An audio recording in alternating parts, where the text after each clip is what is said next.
मेरा नाम शालिनी है। मैं 14 साल की थी। मेरे माँ बाप बहुत गरीब थे। मुश्किल से हम 2 वक्त का खाना खाते थे। मेरे बाबा एक मजदूर थे। वह चावल की बोरियां ढोया करते थे।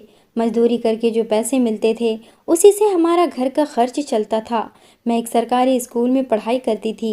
मेरे बाबा बहुत गरीब थे लेकिन दिल के बहुत अच्छे इंसान थे। मैं उन्हें जो भी कहती वह मुझे ला कर ज़रूर देते थे। जब मैं 5 साल की थी तभी मेरी माँ मर गई थी। बाबा ने मेरे लिए दूसरी शादी कर ली। लेकिन मेरी जो सौतेली माँ थी बाबा के सामने तो मुझे प्यार करती थी, लेकिन जब बाबा घर पर नहीं रहते तो वह मुझसे घर के सारे काम करवाती और अपने पैर हाथ भी दबाती। मैं पूरी तरह से थक जाती थी लेकिन उसे मुझ पर ज़रा भी रहम नहीं आता था। धीरे धीरे वक्त गुजरता गया और मेरी सौतेली माँ का एक बेटा हुआ। उस बेटे की इस दुनिया में आते ही उसने मेरे साथ और भी गंदा व्यवहार करना शुरू कर दिया। मेरी सौतेली माँ बाबा को भड़काने लगी। मेरे बाबा भी पूरी तरह बदल गए थे। मेरे बाबा भी मेरी सौतेली माँ का ही बात मानते थे।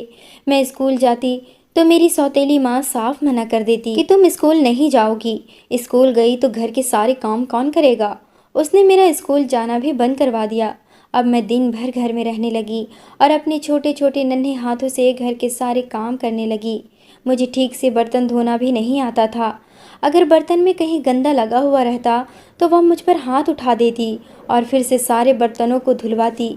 मेरी आंखों से आंसू बहने लगता। मैं आसमान की तरफ देखकर अपनी माँ को पुकारती, लेकिन मेरी माँ मेरी आवाज़ शायद नहीं सुनती थी।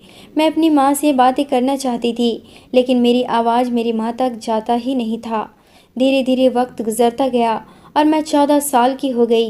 एक दिन मेरी सौतेली माँ बाबा से कहने लगी कि अब शालिनी की शादी कर दो। अब यह बड़ी हो गई है, दिन के 200-300 कमाते हो। मेरे और मेरे बेटे के खर्चे उठाओगे या अपनी बेटी का। बाबा ने कहा लेकिन शालिनी अभी बहुत छोटी है। यह तुम कैसी बातें कर रही हो, अभी मैं इसका शादी कैसे कर सकता हूँ। तभी मेरी सौतेली माँ ने शर्त रख दिया, अगर तुमने शालिनी की शादी नहीं की तो मैं अपने बेटे को लेकर इस घर से चली जाऊंगी और मैं इस घर में कभी वापस नहीं आऊंगी। बाबा ने मेरी सौतेली माँ का बात मान लिया। बाबा ने मेरे लिए दूल्हा ढूंढना शुरू कर दिया। उस वक्त मैं बहुत छोटी थी। शादी विवाह का उतना कुछ समझ नहीं था। शादी का मतलब बस मुझे इतना पता था, मैं अपनी सहेलियों के साथ गुड्डा और गुड़िया खेलती थी। मेरी सहेली के पास गुड्डा रहता और मेरे पास गुड़िया रहती। हम दोनों उसी गुड्डी गुड़िया का शादी करने और खेल को ख़त्म कर देते तो मैं अपनी गुड़िया को अपने साथ लेकर आ जाती और मेरी सहेली अपने गुड्डे को अपने साथ लेकर अपने घर चली जाती। शादी का मतलब बस मुझे इतना ही पता था, लेकिन वह बस खेल था। लेकिन असल में शादी का मतलब मुझे किसी दूसरे के घर जाना और उसी के घर में रहना था। यह सोचकर ही मुझे डर लगने लगा कि मैं किसी दूसरे के घर जाकर कैसे रहूँगी। मैं अपनी दूल्हे के साथ कैसे बातें करूँगी। अगर वह मुझे मारेगा, मुझ पर चिल्लाएगा, गुस्सा करेगा तो मैं क्या करूँगी। यह सब सोचकर ही मुझे बहुत डर लगने लगा। मैं बाबा के पास गई। मैंने कहा, बाबा मुझे शादी नहीं करनी, मुझे आपको छोड़कर कहीं नहीं जाना। मैं ज़िंदगी भर आपके साथ ही रहना चाहती हूँ। मैं घर के सारे काम करूँगी, मैं कभी भी शिकायत का मौका नहीं दूँगी। तभी मेरे बाबा ने मुझे सीने से लगा लिया और कहा, शालिनी मुझे पता है तुम बहुत मासूम हो और मुझे यह भी पता है कि तुम्हारे साथ तुम्हारी सौतेली माँ कितना जुल्म करती है। इससे तो अच्छा है मेरी बच्ची कि मैं तुम्हारा जोड़ा लगा दूं और तुम उसके साथ राजकुमारी की तरह रहो। देखो तुम डरना मत, मैं तुम्हारा शादी एक राजकुमार से करवाऊंगा, तुम्हें वह बहुत खुश रखेगा, उसके पास बहुत पैसे होंगे। मैंने कहा, सच बाबा, वह मुझे राजकुमारी की तरह रखेगा। मेरे बाबा ने कहा, हाँ। यह सुनकर तो मैं खुश हो गई कि मुझे अच्छे अच्छे कपड़े और जूतियाँ मिलेंगी, खिलौने मिलेंगे। मैं उसे बाजार से अच्छी अच्छी चुनरी लेने के लिए कहूँगी और मैं उस चुनरी से साड़ी पहना करूँगी। इस खुशी के साथ ही एक हफ्ता गुजर गया। एक हफ्ते बाद मेरी शादी मंदिर में थी। मेरी सौतेली माँ मेरे पास लाल चुनरी लेकर आई और मेरे लिए नए कपड़े भी उसके पास थे। उसने मेरी तरफ वह कपड़े बढ़ाते हुए कहा, यह लो तुम्हारे ससुराल से आए हैं, इसे पहनकर तैयार हो जाओ, उसके बाद हमें मंदिर जाना है। मैं वह जोड़ा पहनकर तैयार हो गई। मैंने आईने में खुद को देखा तो मैं बहुत खूबसूरत लग रही थी। थोड़ी देर बाद मेरी सौतेली माँ मेरे पास आई और मेरे बाबा भी मेरे पास आए और हम मंदिर के लिए निकल गए। रिक्शे में बैठकर मंदिर आ गए। मंदिर में सब कुछ सजा हुआ था। मंडप में दूल्हा बैठा हुआ था। दूल्हे के सर पर सेहरा था। मैंने दूल्हे का चेहरा नहीं देखा था। मेरी शादी हो गई। शादी के बाद जब दूल्हे के सर पर से सेहरा हटा तो उसकी बड़ी बड़ी मूछें थी। उसने अपने कड़क हाथों से मुझे पकड़ा और मुझे अपनी गाड़ी में बिठाया और अपने साथ अपने घर ले आया। घर पर मेरी सास थी और मेरा एक देवर था। मैं अपने देवर को देखकर खुश हो गई क्योंकि वह तो मेरी ही उम्र का था। मैं यह सोचकर ही खुश हो गई कि चलो मेरे साथ खेलने के लिए कोई तो है यहाँ पर। मुझे तो लगा था मैं इस अंकल के साथ कैसे रहूँगी। खैर मेरी सास ने मुझे एक कमरे में ले जाकर बिठा दिया। वह कमरा फूलों से सजा हुआ था। उस सजे हुए कमरे को देखकर मैं बहुत खुश होने लगी। उन फूलों को मैं अपने हाथों से समेटने लगी और उन फूलों की खुशबू को महसूस करने लगी। तभी अचानक से दरवाज़ा खुला। सामने जब मेरी नज़र पड़ी तो मेरा दूल्हा था। मैंने फट से फूलों को अपने हाथों से गिरा दिया और जहाँ पर मेरी सास ने मुझे बिठाया था मैं जल्दी से वहाँ जाकर बैठ गई और मेरा दूल्हा मेरे करीब आया। मैं डर से काँपने लगी। वह कहने लगा, शालिनी तुम इतनी डर क्यों रही हो? मैंने कहा, अंकल मुझे आपसे बहुत डर लग रहा है। मेरे अंकल कहने पर वह ज़ोर ज़ोर से हंसने लगा। कहने लगा, मैं तुम्हारा अंकल नहीं हूँ, मैं तुम्हारा पति हूँ। मेरा नाम अशोक है और तुम्हें मुझसे डरने की ज़रूरत नहीं है। अब मैं तुम्हारा पति हूँ और तुम मेरी पत्नी हो। मैंने मुस्कुराकर हाँ में सर हिला दिया। लेकिन धीरे धीरे वह जैसे ही मेरे करीब आने लगा मेरी हालात बहुत ख़राब होने लगी। मेरा दिमाग काम करना बंद कर चुका था। मैं थर थर काँप रही थी। उस रात मैंने शादी की असली मतलब समझी थी। हालांकि मैं बहुत छोटी थी लेकिन उसने अपना पति होने का हक मुझसे वसूल चुका था। सुबह जब मेरी नींद खुली तो मेरे सामने मेरी सास थी। उसने मुझे एक नया जोड़ा कपड़ा दिया और मुझे तैयार होने के लिए कहा। मैं उस कपड़े को लेकर बाथरूम में गई और नहा धोकर तैयार होकर बाहर निकली। उस रात के बाद मेरा सब कुछ बदल गया। मैं गुमसुम चुप चुप रहने लगी। मैं अपनी सास के साथ किचन में काम करने लगी। मेरी सास बहुत अच्छी थी। वह मेरे साथ घर के कामों में हाथ बटाया करती थी। वह मुझे कभी भी अकेला नहीं छोड़ती थी। वह मेरे साथ घर के सारे काम किया करती थी। धीरे धीरे वक्त गुजरता गया और एक महीना बीत गया। इस एक महीने के बीच आनंद के साथ मेरी बहुत अच्छी दोस्ती हो गई। आनंद मेरे देवर का नाम था। वह मेरे साथ खेलता था। मैं जो कहती थी वह करता था। वह पढ़ने के लिए स्कूल भी जाता था। मुझे भी पढ़ने का बहुत शौक था। यह बात मैंने अपने देवर को बताई तो मेरे देवर ने मेरे पति से बात की। मेरा पति भी बहुत अच्छा इंसान था। उसने मेरे आनंद के साथ स्कूल में एडमिशन करवा दिया। मैं और आनंद अब साथ में स्कूल जाने लगे और हम पढ़ाई करने लगे। जब मेरी सौतेली माँ को यह सब पता चला तो उनको यह सब बर्दाश्त नहीं हुआ और वह मेरे ससुराल आई और वह मेरे पति और मेरी सास को भड़काने लगी। कहने लगी, बहुएं घर में ही अच्छी लगती है। यह सब आप लोग क्या कर रहे हैं? गांव वाले क्या सोचेंगे? शालिनी को पढ़ाने की क्या ज़रूरत थी? तभी मेरे पति ने कहा, शालिनी पढ़ना चाहती है तो हमें कोई ऐतराज़ नहीं। मेरी सास भी कहने लगी, हाँ गांव वालों का क्या है, वह लोग कुछ दिन बातें करेंगे फिर सब चुप हो जाएंगे। शालिनी हमारी बहू नहीं बेटी है। शालिनी का शौक़ है तो हम उसके शौक़ ज़रूर पूरा करेंगे।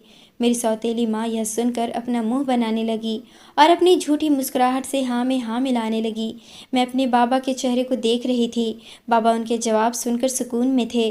उन्हें पूरा यकीन हो गया था मैंने अपनी बेटी का शादी सही जगह किया है। तभी मेरी सौतेली माँ मुझे अपने पास बुलाई और सबके सामने दिखावा किया। उसने मुझे प्यार से गले लगाया लेकिन मुझे पता था कि यह उसका प्यार नहीं है। वह बस मेरे ससुराल वालों के सामने बस दिखावा कर रही है। मैंने भी अपने बाबा और सौतेली माँ के पैर छुए। वह लोग चले गए। इधर अशोक जी भी बाहर जाने की बातें करने लगे। अशोक जी बाहर दुबई में काम करते थे। अशोक जी के पापा यानी कि मेरे ससुर जब इस दुनिया से चले गए थे तो अशोक जी ने ही अपनी माँ और भाई की पूरी जिम्मेदारी उठाई। वह कम उम्र से ही बेचारा दुबई में काम करते थे। बाबा ने इसलिए कहा था वह मुझे राजकुमारी की तरह रखेंगे और यह बात भी सच थी। अशोक जी ने इस एक महीने में मुझे कभी भी किसी चीज़ की कमी नहीं होने दी। मेरी हर ज़रूरत को उन्होंने पूरा किया। वह दिल के बहुत अच्छे इंसान थे। खैर अशोक जी काम करने के लिए दुबई चले गए। उन्होंने कहा था कि मैं साल 2 साल में घर आता रहूँगा, तुम्हें किसी भी चीज़ की कमी नहीं होगा। मैं तुम्हारे लिए माँ के अकाउंट में पैसे भी डालूँगा। मैंने माँ को समझा दिया है, वह तुम्हारे खर्चे के लिए अलग से तुम्हें पैसे भी देगी। मैंने हाँ में सर हिला दिया। अशोक जी दुबई जा चुके थे। हमारा उनसे कोई बातचीत नहीं होता था। उस वक्त ना हमारे पास मोबाइल था, ना ही अशोक जी के पास था। महीने 2 महीने में शायद ही एक बार टेलीफोन में बात हो जाया करती थी। धीरे धीरे वक्त गुजरता गया और मैं 18 साल की हो गई। अशोक जी को दुबई गए हुए 4 साल बीत गए, लेकिन इन 4 सालों में अशोक जी से हमारी बात सिर्फ 2 बार ही हुई। उसके बाद हमारा उनसे कोई बात नहीं हुआ। मैं अशोक जी का इंतज़ार करती रही। मुझे अशोक जी की बातें और उनकी बहुत याद आती थी। मैं बहुत उदास रहने लगी थी। मैं दिन रात बस रोती रहती थी। मेरी सास भी परेशान रहने लगी थी, क्योंकि अचानक से अशोक जी का कोई फ़ोन न आना और 4 सालों में एक बार भी घर न आना। मेरा देवर 21 साल का हो चुका था। एक दिन मेरे देवर ने मेरी सास से कहा, माँ मैं छोटा बच्चा नहीं रहा हूँ, मैं बहुत बड़ा हो चुका हूँ, मैं भैया को ढूंढने के लिए दुबई जाऊँगा। लेकिन मेरी सास ने मेरे देवर को साफ इनकार कर दिया। मेरी सास को डर था कि कहीं वह भी अशोक की तरह दुबई जाकर कहीं उधर ही न रह जाए।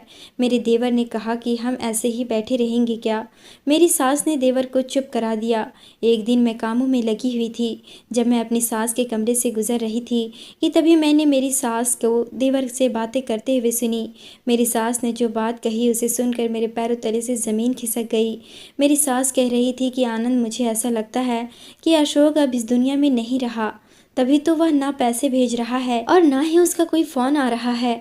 तुम ही सोचो, अगर वह जिंदा होता तो क्या वह पैसे नहीं भेजता। इन 4 सालों में एक बार घर ज़रूर आता था। अगर अशोक जिंदा होता तो क्या हमारे पास नहीं आता, हमारे लिए पैसे नहीं भेजता। मेरा देवर सर पकड़कर वहीं बैठ गया और कहने लगा, लेकिन माँ हम ये बात भाभी को कैसे समझाएंगे। मैं उन दोनों की बातें सुनकर बेहद परेशान हो गई। मुझे यकीन ही नहीं आ रहा था कि अशोक जी इस दुनिया में नहीं रहे। मैं चीखने लगी। मैंने कहा, ये आप लोग कैसी बातें कर रहे हैं, ऐसा कुछ भी नहीं है, अशोक जी वापस आएंगे। मेरी सास ने जब मेरी आवाज़ सुनी तो उन्हें समझ आ गया कि मैंने उनकी बातें सुन चुकी हूँ। मेरे देवर ने मुझे सीने से लगा लिया। मैं फूट फूट कर रोने लगी। धीरे धीरे वक्त गुजरता गया और फिर एक दिन मेरी सास ने मुझे और आनंद को कमरे में बुलाया और उन्होंने कहा कि आनंद, मैं चाहती हूँ कि तुम शालिनी का हाथ थाम लो। मैंने शालिनी को हमेशा अपनी बेटी की तरह माना है। मैं इसे इस तरह नहीं देख सकती। अभी इसकी ज़िंदगी बहुत बाकी है। मैं चाहती हूँ तुम शालिनी के साथ अपनी ज़िंदगी की नई शुरुआत करो। आनंद ने मुझे एकटक देखा। मैं भी आनंद को गौर से देखने लगी। मुझे कुछ भी नहीं समझ में आ रहा था कि मैं अपनी सास को क्या जवाब दूँ। तभी आनंद ने कहा, माँ मुझे कोई ऐतराज़ नहीं है, मैं शालिनी के हाथ थामने के लिए तैयार हूँ। क्या शालिनी मुझसे शादी करने के लिए तैयार है? तभी मेरी सास ने कहा, शालिनी बेटा, आनंद को कोई ऐतराज़ नहीं है। मैं तुमसे ज़बरदस्ती नहीं करूँगी। तुम्हारा दिल जो चाहता है तुम हमें वह जवाब दो। तुम जब तक चाहो हमारे साथ रह सकती हो। अगर तुम आनंद के साथ शादी नहीं करना चाहती तो भी तुम मुझे जवाब दे सकती हो। हम तुम्हें कभी भी इस घर से नहीं निकालेंगे। लेकिन तुम मेरी बात ध्यान से सुनो। तुम्हारी पूरी ज़िंदगी पड़ी हुई है और इस भरी जवानी के लिए ज़िंदगी में मर्द का साथ होना बहुत ज़रूरी है। कब तक तुम इस तरह अकेली ज़िंदगी गुजारोगी? मैं अपनी सास के गले से जाकर लिपट गई। मेरी सास मेरा जवाब समझ चुकी थी। मेरी सास ने मेरी और आनंद की शादी कर दी। मैंने आनंद के साथ अपनी ज़िंदगी की नई शुरुआत की। आनंद ने सुहागरात वाले दिन मुझे बताया कि वह मुझे बहुत पसंद करता था। वह मन ही मन में चाहता था कि उसको मेरी जैसी पत्नी मिले। उसने मुझे सच्चे दिल से अपनाया और मुझे बहुत प्यार दिया। मैं भी आनंद के साथ बहुत खुश रहने लगी और मैंने इसे ही अपनी किस्मत समझ ली। शायद मेरी नसीब में अशोक नहीं, आनंद था। किस्मत का लिखा हुआ कोई नहीं टाल सकता।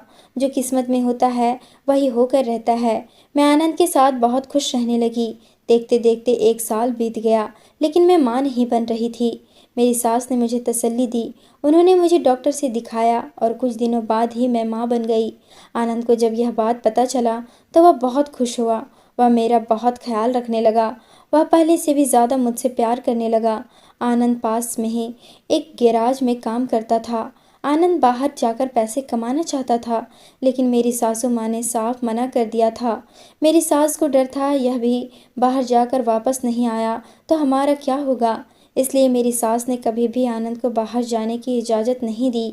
आनंद शाम में काम करके घर आता तो मेरे लिए कुछ न कुछ ज़रूर लेकर आता। देखते देखते 9 महीना बीत गया और मेरी ये खूबसूरत सी बेटी हुई। घर में मेरी सास, मैं और आनंद बहुत खुश थे। हम अपनी बेटी के लिए नाम सोच रहे थे कि अचानक से किसी ने ज़ोर ज़ोर से दरवाज़ा खटखटाया। मेरी सास बाहर गई। उनकी जाते ही हमें ज़ोर से चीखने की आवाज़ आई। मैं और आनंद घबरा गए।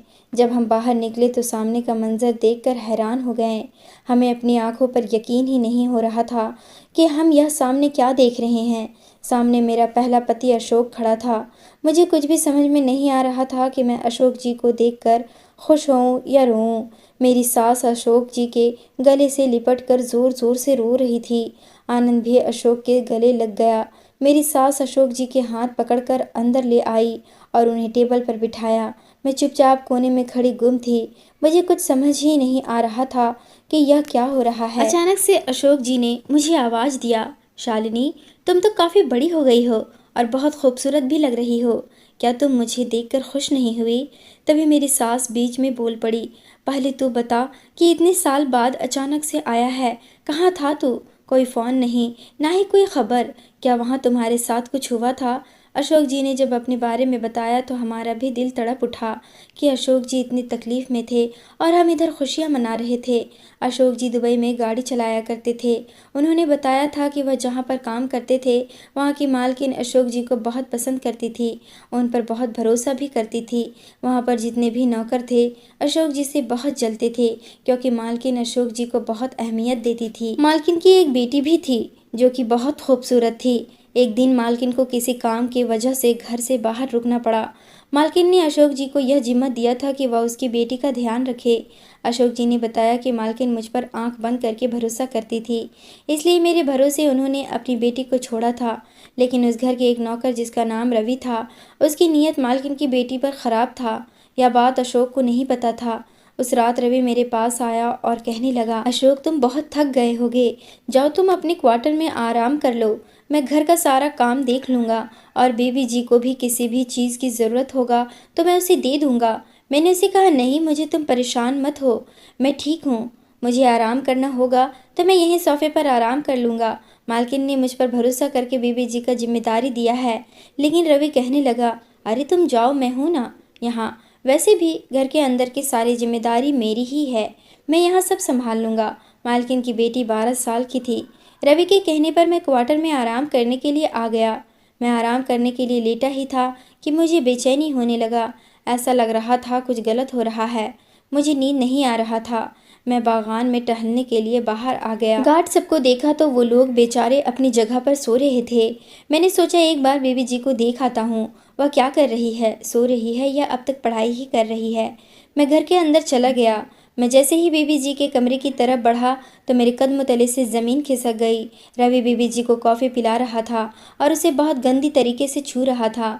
मैंने जब यह देखा तो मैं बेबी जी के पास गया। मैंने कहा, रवि, यह तुम क्या कर रहे हो? मेरी आवाज़ सुनकर वह चौंक गया। बेबी जी कॉफ़ी पी रही थी। वह भी मुझे देखकर चौंक गई। वह कॉफ़ी पीते ही बेड पर गिर गई। मुझे ऐसा महसूस हुआ कि वह बेहोश हुई है। मैं बेबी जी के पास गया। मैंने उसे उठाया और मेरा शक सही था। बेबी जी बेहोश हो चुकी थी। मैंने उसे उठाने की बहुत कोशिश की लेकिन वह होश में नहीं आ रही थी। मैं रवि की तरफ देखा, वह मोबाइल में कुछ कर रहा था। मैंने कहा, रवि, तुमने कॉफ़ी में ऐसा क्या मिलाया था कि बेबी जी कॉफ़ी पीते ही बेहोश हो गई है? मैंने रवि से ज़्यादा बहस करना ज़रूरी नहीं समझा। मैं बेबी जी को होश में लाने की कोशिश कर रहा था लेकिन वह होश में नहीं आ रही थी। मैंने कहा, अब हमारी बात मालकिन के आने के बाद ही होगी। मैं मालकिन को तुम्हारी यह हरकतें ज़रूर बताऊंगा। अब मैं सुबह होने का इंतज़ार कर रहा था। इधर बेबी जी होश में नहीं आ रही थी। मैं बहुत परेशान था। पता नहीं मेरी आंख कैसे लग गई। मेरी आंख अचानक से मालकिन के चीखने से खुली थी। मैं परेशान हो गया कि मालकिन मेरा नाम लेकर क्यों चीख रही है। मैंने बेड की तरफ देखा तो बेबी जी नहीं थी। मैं मालकिन के पास गया। मालकिन ने मुझे एक वीडियो दिखाते हुए कहा, तुमसे यह उम्मीद नहीं था अशोक, तुमने मेरी बेटी के साथ गलत हरकत करने की कोशिश की। अगर रवि घर पर नहीं होता तो तुम तो मेरी बेटी को बर्बाद कर देते। वह वीडियो देखकर मेरे पैरों तले ज़मीन खिसक गया। जो रवि कर रहा था वह इल्ज़ाम मुझ पर आ गया था। मालकिन ने मुझ पर खींचकर थप्पड़ मारा और कहा, इस वीडियो में साफ पता चल रहा है कि तुम कैसी हरकतें मेरी बच्ची के साथ कर रहे हो। मैं वह वीडियो देखकर परेशान परेशान हो गया। फिर मुझे याद आया कि जब मैं बीबी जी को होश में लाने की कोशिश कर रहा था तब रवि मेरा वीडियो बना रहा था। इधर रवि ने अपना दिमाग दूसरी तरफ चला लिया था। मैं बीबी जी को उठाने की कोशिश कर रहा था, लेकिन इस वीडियो में ऐसा लग रहा था जैसे मैं बीबी जी के साथ गलत हरकतें कर रहा हूँ, उसे गलत तरीके से छू रहा हूँ। लेकिन ऐसा नहीं था, मैं तो उसे उठा रहा था, होश में लाने की कोशिश कर रहा था। उस वक्त मेरा दिमाग काम करना बंद कर चुका था। मैं तो बेहद परेशान था। उस वक्त रवि ने मेरी वीडियो बना लिया और उल्टा मुझे फंसा दिया। मेरी अपनी बेगुनाही साबित करने के लिए मेरे पास कोई सबूत नहीं था। मालकिन मुझ पर चीखते हुए कहने लगी, मैं तुम्हें अभी इसी वक्त पुलिस के हवाले करती हूँ। पुलिस ने मुझे गिरफ्तार कर लिया और मुझे जेल हो गई। मैं दिन रात भगवान से प्रार्थना करता था कि भगवान कुछ तो चमत्कार दिखा दो, मैं बेगुनाह हूँ। धीरे धीरे वक्त गुजरता गया और एक दिन शायद मेरी माँ की दुआओं का असर था जो आज मैं तुम लोगों के पास हूँ। मैं इतने साल जेल में ही था। इतने सालों बाद अचानक से मालकिन मुझसे मिलने आई और वह मुझसे माफ़ी मांगने लगी। उन्होंने ही मुझे जेल से छुड़ाया। उन्हें सारी हकीकत का पता चल गया था। मुझे नहीं पता कि मालकिन को हकीकत का कैसे पता चला, लेकिन मैं भगवान का शुक्र अदा करने लगा। मैं तो बहुत खुश था। मालकिन ने मुझे कुछ पैसे दिए और मेरे लिए मुझे देश भेजने के लिए सारे इंतज़ाम कर दिए। मालकिन ने अपनी गलतियों की मुझसे माफ़ी मांगी। मालकिन की इसमें कोई गलती नहीं थी, गलत तो रवि था। उसने ऐसा वीडियो बनाकर मालकिन के सामने रखा था कि अगर मैं भी मालकिन की जगह होता तो यकीन कर लेता। रवि को उम्र कैद की सज़ा हो गई। खैर, अब मैं इन सब बातों का जिक्र नहीं करना चाहता। यह सब बातों को छोड़ो, भगवान का शुक्र है कि मैं जेल से छूट गया। शालिनी, आओ मेरे पास बैठो। तभी मेरी सास ने कहा, बेटा किस्मत ने तुम्हारे साथ बहुत बड़ा मजाक किया है। बेटा मुझे माफ़ कर दो, इसमें शालिनी की कोई गलती नहीं है। मैं कसूरवार हूँ। मुझे लगा था कि तुम अब इस दुनिया में नहीं रहे, इसलिए मैंने शालिनी की शादी आनंद से कर दी। यह सुनकर अशोक जी ने अपनी माँ को झिड़क दिया और वह उठकर खड़े हो गए। मैं भी डर गई। अशोक जी चीखने लगे, माँ ये आप कैसी बातें कर रही हैं? आप लोग ऐसा कैसे कर सकते हैं? मैं जिंदा हूँ, मेरे जीते जी आप शालिनी की शादी कैसे कर सकती हैं? मेरी सास कहने लगी, इसमें रजनी की कोई गलती नहीं है बेटा, गलती मुझसे हुई है। अशोक जी आनंद की तरफ देखने लगे और कहने लगे, आनंद, शालिनी तुम्हारी भाभी थी, तुम शादी करने के लिए तैयार कैसे हो सकते थे? आनंद सर झुकाए खड़ा था। तभी अचानक से मेरी बेटी रोने लगी। मैं दौड़कर अपनी बेटी के पास गई और उसे गोद में उठाया। पीछे से अशोक जी भी आए। उन्होंने जब मेरे गोद में मेरी बेटी को देखा तो वह समझ गए थे यह मेरे और आनंद की बेटी है। अशोक जी यह सब देखकर बर्दाश्त ना कर सके। वह अपने कमरे में चले गए और उन्होंने दरवाज़ा बंद कर दिया। मैं भी गुमसुम अपनी बेटी को लेकर बैठी हुई थी। मेरी सास को भी समझ नहीं आ रहा था कि वह क्या करे। आनंद खामोश था कि तभी अचानक से अशोक जी अपने कमरे से निकले और उन्होंने कहा, मैं शालिनी को अपनाने के लिए तैयार हूँ। मैं इस बच्ची के साथ शालिनी को अपनाने के लिए तैयार हूँ। आनंद, तुम शालिनी को छोड़ दो। आनंद मेरी तरफ देखा। मेरी आंखों में आनंद के लिए प्यार था। अशोक जी के लिए प्यार कब का खत्म हो चुका था। आनंद ने कहा, मुझे माफ़ कर दो भैया, मैं शालिनी को नहीं छोड़ सकता। तभी अशोक जी कहने लगे, तुम्हें छोड़ना होगा आनंद, क्योंकि शालिनी अभी भी मेरी पत्नी है। मैंने उसे तलाक नहीं दिया था। आनंद कहने लगा, मैं वह सब नहीं जानता। मैं शालिनी से बहुत प्यार करता हूँ और मैं शालिनी के बगैर नहीं जी सकता। शालिनी भी मेरे बगैर नहीं जी सकती। अशोक जी कहने लगे, लेकिन मैं भी शालिनी से बहुत प्यार करता हूँ और मैं शालिनी को नहीं छोड़ सकता। शालिनी मेरी पत्नी है। मुझे कुछ भी समझ में नहीं आ रहा था कि मैं क्या करूं। बीच में मेरी सास ने कहा, ना तुम शालिनी को छोड़ना चाहते हो, ना ही आनंद छोड़ सकता है, क्योंकि आनंद और शालिनी की एक बेटी है। आनंद चाहकर भी शालिनी को नहीं छोड़ सकता। तुमने तो शालिनी के साथ बस 1 महीने बिताए थे, लेकिन शालिनी और आनंद ने पूरे 5-6 साल साथ बिताए हैं। अब शालिनी का जो फैसला होगा वही सबको मानना पड़ेगा। मेरी सास ने मुझसे पूछा। मेरे पास कोई जवाब नहीं था। मेरे गोद में मेरी बच्ची थी। मैंने अपनी बच्ची की तरफ देखा तो मुझे एहसास हुआ, मगर मैं अशोक जी के साथ रहूं तो मेरी बच्ची अपने बाप से अलग हो जाएगी और मैं अपनी बेटी को उसके बाप से अलग नहीं कर सकती। दूसरी तरफ अशोक जी मेरा पहला पति है, वह मुझे नहीं छोड़ सकता। मैंने कहा, मैं आप दोनों के साथ रहने के लिए तैयार हूँ। क्या आप दोनों मेरे साथ रहने के लिए तैयार हैं? उन दोनों भाइयों ने एक दूसरे को देखा और दोनों मुझे अपनाने के लिए राजी हो गए। इस तरह मैं अशोक जी की भी पत्नी रह गई और आनंद भी मेरा पति रह गया। मैं दोनों भाइयों की दुल्हन बन गई। अशोक जी को अपनाना मेरी मजबूरी थी। वह मुझे किसी भी हाल में नहीं छोड़ना चाहते थे। उनकी उम्र काफ़ी हो चुका था। उनका साथ देना मेरा कर्तव्य था। मैं उन्हें कैसे छोड़ सकती थी, क्योंकि कहीं न कहीं मैंने उनके साथ धोखा किया था। मुझे उनका इंतज़ार करना चाहिए था, लेकिन मैंने नहीं की। मेरी सास यह अपने आप को गुनहगार मानने लगी, जबकि उस बेचारी का कोई कसूर नहीं था। उसने तो मेरी ज़िंदगी संवारने के लिए मेरी शादी आनंद के साथ कर दी। मेरी सास को बहुत दुख हुआ कि उसने अपने बड़े बेटे की अमानत को संभाल कर न रख सकी। मेरी सास इस दुनिया से चली गई। दूसरी तरफ आनंद को मेरे अशोक जी के साथ वक्त गुजारना बिल्कुल भी पसंद नहीं था, लेकिन वह भी मजबूर था। अशोक जी नशा करने लगे। धीरे धीरे वक्त गुजरता गया।